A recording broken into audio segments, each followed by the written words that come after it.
warahmatullahi wabarakatuh. Kembali lagi bersama saya.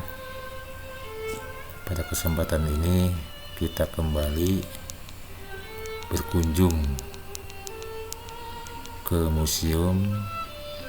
Tentunya kunjungan ini masih dalam bentuk kunjungan daring yang merupakan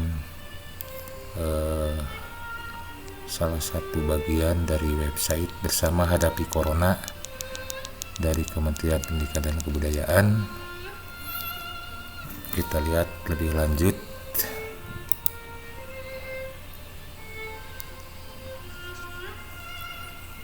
Nah, ini kemarin sudah kita bahas terkait kunjungan museum daring ke Candi Prambanan, kemudian ke Borobudur, dan ke Museum Nasional. Nah, pada kesempatan ini kita akan berkunjung ke Museum Purbakala Sangiran. Kita lihat selengkapnya. Museum Purbakala Sangiran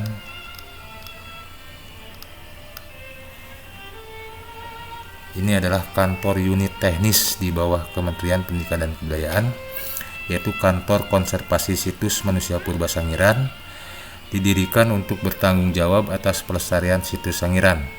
Salah satu tanggung jawabnya adalah membuat pusat informasi sehingga publik dapat mengetahui potensi situs. Ada 4 museum klaster dan 1 museum lapangan yang dibangun di area situs Manusia Purba Sangiran, yaitu Krikilan Klaster, Klaster Dayu, Klaster Ngebung, Klaster Bukuran, dan Museum Lapangan Manyarejo. Setiap museum mewakili tema yang berbeda terkait dengan potensi temuan dan setiap nilai sejarah penelitian di setiap area klaster.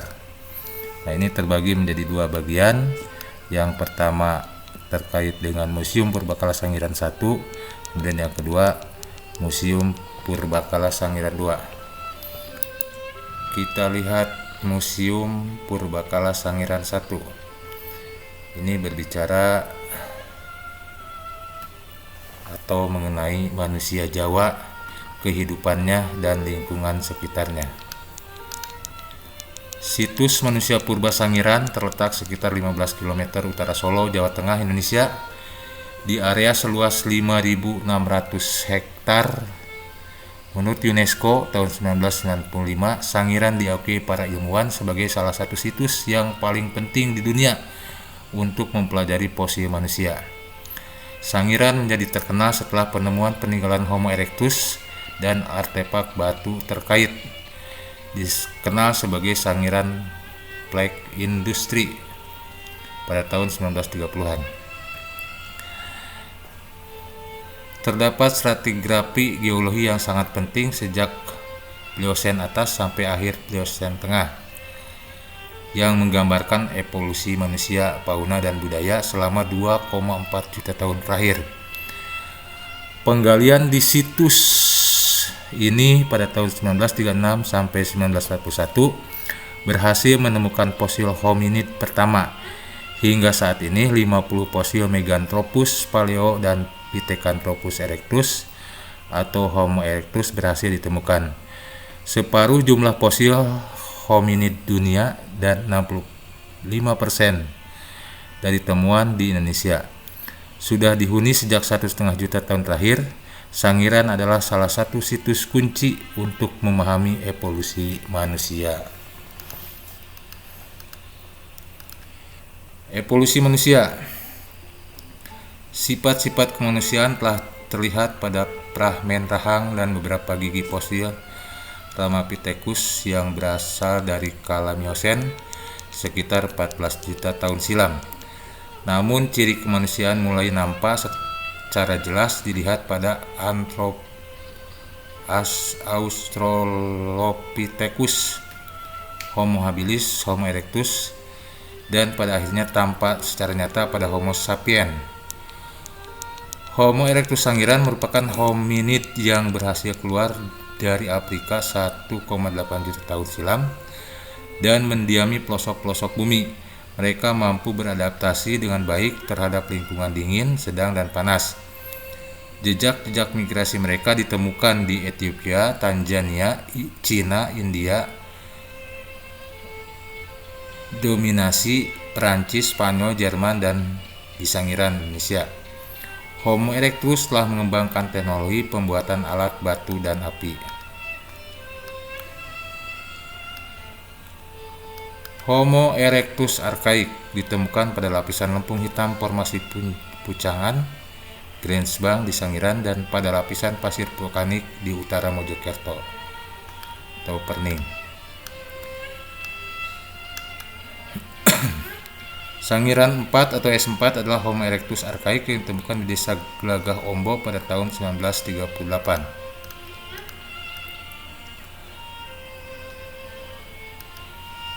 Fragmen tengkorak ini terdiri dari rahang atas dan sebagian tulang wajah.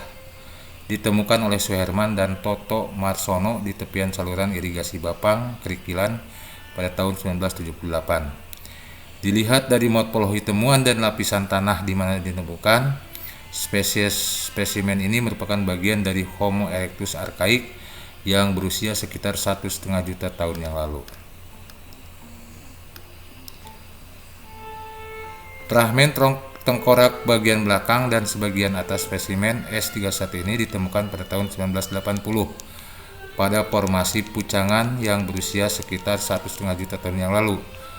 Kapasitas tengkorak kurang lebih 800 sampai 900 cc dan merupakan bagian dari Homo erectus archaik yang hidup di Sangiran pada 1,5 juta hingga 900.000 tahun yang lalu. Ditemukan oleh seorang penduduk di Perning pada tahun 1936 pada lapisan pasir konglomerat formasi Pucangan. Morfologi tengkorak yang belum berkembang secara penuh mengindikasikan bahwa individu bersangkutan adalah anak-anak berusia antara 3 sampai 5 tahun. Aspek fisik temuan tengkorak anak-anak ini menunjukkan ciri-ciri Homo erectus secara jelas, dengan bagian kening yang menonjol, penyempitan di daerah orbit mata, maupun bagian belakang tengkorak yang meruncing. Dari pengujian potasium argon terhadap sampel batu apung yang ditemukan di dekat tengkorak tersebut, diperoleh pertanggalan yang sangat tua, 1,9 lebih 0,4 juta tahun melalui metode argon yang diperoleh pertanggalan 1,81 juta tahun. Homo erectus tipik S17, S2, dan Pithecanthropus erectus trinil adalah contoh Homo erectus tipik. Sangiran 17 atau S17 adalah tengkorak Homo erectus yang ditemukan oleh Towikromo, seorang warga dusun Pucung, pada tahun 1969. Replikanya banyak dipajang di museum bergengsi dunia. Beberapa temuan dari situs Sangiran diidentifikasikan berjenis kelamin wanita, contohnya Sangiran 2 atau S2. Struktur fisik tengkorak relatif halus karena insersi otot pada tengkorak tidak berkembang dan bentuk tengkorak Sangiran 2 memiliki bangunan tengkorak yang lebih ramping dibandingkan dengan tengkorak laki-laki. Bangun tengkorak Pithecanthropus erectus dari trinil sangat pendek namun memanjang ke belakang dengan kapasitas otak sekitar 900 cc. Tulang kening menonjol dan di belakang orbit mata terdapat penyempitan yang sangat jelas, menandakan otak yang belum berkembang. Pada bagian belakang terlihat bentuk meruncing. Individu ini berjenis kelamin wanita karena tidak adanya perkembangan relief tengkorak di mana otot insersi muskuler berkembang. Homo erectus progresif. Jenis progresif merupakan jenis Homo erectus yang paling maju. Sebagian besar ditemukan pada endapan aluvial di Ngandong atau Blora, Selopuro, Ngawi, dan pada endapan vulkanik di Sambung Macan, Sragen. Volume otak sudah mencapai 1100 cc dengan atap tengkorak yang lebih tinggi dan lebih membundar. Ngandong adalah nama sebuah desa di tepi Bengawan Solo, terletak di tengah-tengah hutan jati di wilayah Kabupaten Blora, Jawa Tengah. Penggalian yang dilakukan oleh Terhar, Oppenmuth, dan Pons Kuniswal pada tahun 1931 sampai 1933 telah menemukan 11 tengkorak manusia. Temuan ini kemudian dideskripsikan oleh Oppenmuth sebagai Homo solensis. Tengkorak ini punya bentuk atap lebih bundar dan lebih tinggi sehingga berpengaruh kepada kapasitas otak yang lebih besar dibandingkan dengan temuan di Sangiran dan Trinil, berkisar rata-rata 1100 cc, sebuah ciri yang telah menunjukkan perkembangan. Sambung Macan merupakan desa kecil di tepi Bengawan Solo dan termasuk ke dalam wilayah Kabupaten Sragen, Jawa Tengah. Bermula dari penggalian saluran untuk melancarkan aliran Bengawan Solo, penduduk menemukan sejumlah fosil binatang dan manusia. Geologi Sangiran. Bentuk topografi Sangiran sekarang ini terjadi melalui proses yang sangat panjang, dimulai sekitar 2,4 juta tahun yang lalu. Pada kala Pliosen, lingkungan Sangiran adalah lingkungan laut dalam. Lapisan lempung biru formasi Kalibeng merupakan material yang dominan pada saat itu. Pada awal Pleistosen sekitar 1,7 tahun yang lalu, maksudnya 1,7 juta tahun yang lalu, lahar vulkanik Gunung Lawu Purba diendapkan menjadi lempung hitam formasi Pucangan. Lahar ini mengubah lingkungan Sangiran dari lingkungan laut dalam menjadi lingkungan rawa. Proses selanjutnya terjadi pada 900.000 tahun yang lalu, ketika terjadi erosi di pegunungan selatan yang membawa gamping-gamping, serta erosi di pegunungan Kendeng yang membawa kerikil vulkanik. Material tersebut menyatu di daerah Sangiran, membentuk lapisan yang sangat keras setebal 1-4 meter.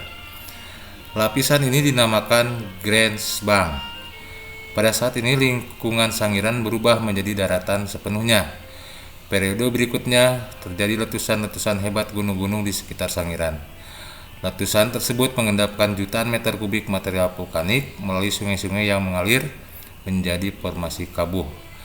Lapisan paling atas adalah lapisan formasi Notopuro yang terdiri dari material vulkanik berupa batuan andesit berukuran kerikil dan boulder. Proses selanjutnya adalah pembentukan dom dengan puncak kubahnya yang tererosi, sehingga sedimen-sedimen berusia jutaan tahun ini tampak sebagai permukaan di Sangiran.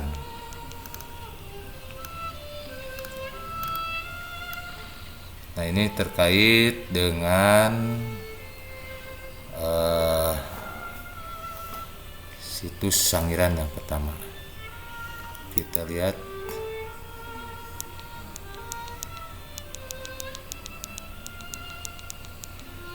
untuk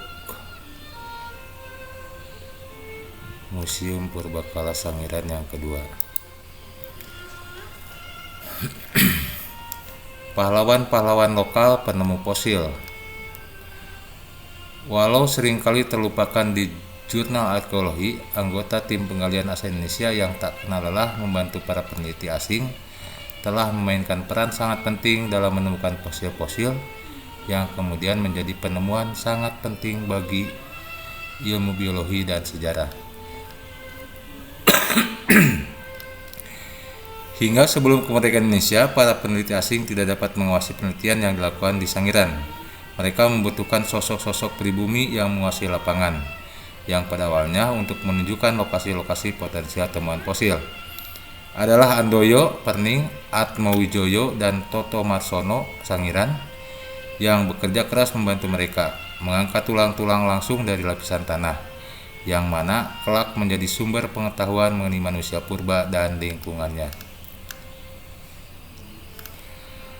Selama menetap 22 tahun di Eropa, Raden Saleh, sang pelukis tersohor yang dijuluki sang pelukis raja, tidak hanya melukis tapi juga mempelajari berbagai bidang ilmu yang lain seperti matematika, ukur tanah, paleontologi, dan lain-lain.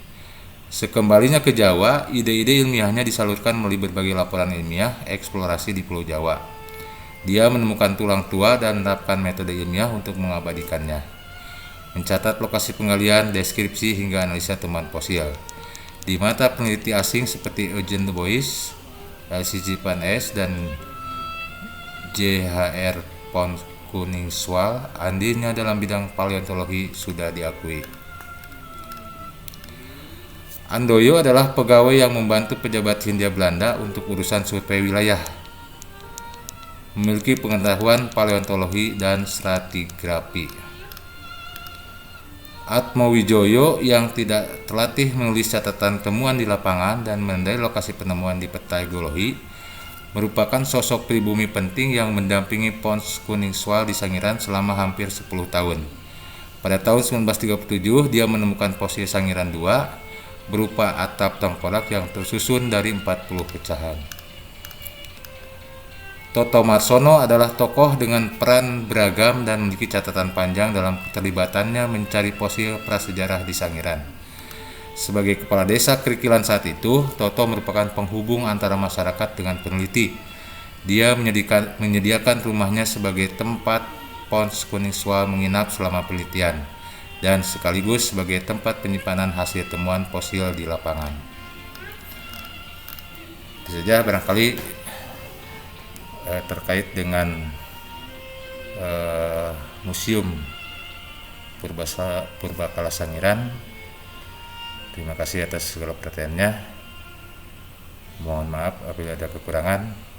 Ditutup dengan ucapan wabillahi taufiq wal hidayah. Wassalamualaikum warahmatullahi wabarakatuh.